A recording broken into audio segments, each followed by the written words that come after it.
So guys, তোমরা জানো আমি আগের ভিডিওতে একটা বোয়া মাইক কিনতে গেছিলাম, ঠিক আছে। তো ওই বোয়া মাইকটা আমি তোমাদেরকে এখন আনবক্সিং করে দেখাইনি, তো চলো আজকে তোমাদেরকে আনবক্সিং করে দেখাবো। তো আমি বের করে নিয়েছি বোয়া মাইকটাকে, ঠিক আছে। তো চলো এখন আনবক্সিং করা যাক। এই যে গাইস, এটার কথাই বলছিলাম, ঠিক আছে তোমাদেরকে। তো এই যে এটা দেখতে পাচ্ছ, এটা হচ্ছে তার সুইচ মাইকটার। এটা খুবই ছোট।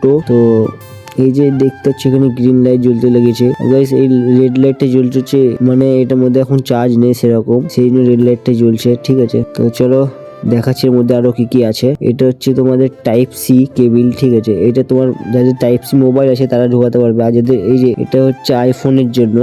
তো গাইস, এই টাইপ সি কেবিলের মধ্যে আইফোনের এই জ্যাকটাকে ঢুকিয়ে দিলাম, ঠিক আছে। তো এটাকে সেট করে দিলাম। তো এবার এইটা তোমরা আইফোনের মধ্যে ইউজ করতে পারবে, তো অ্যান্ড্রয়েডের মধ্যে ইউজ করতে পারবে। তো গাইস, আমি তোমাদেরকে দামটা বলতে ভুলে গেছি, এটার দাম কত নিয়েছে আমার কাছে। তো গাইস, এটার দাম নিয়েছে আমার কাছে 200 টাকা। তো গাইস, ভিডিওটা এইটুকুনই ছিল।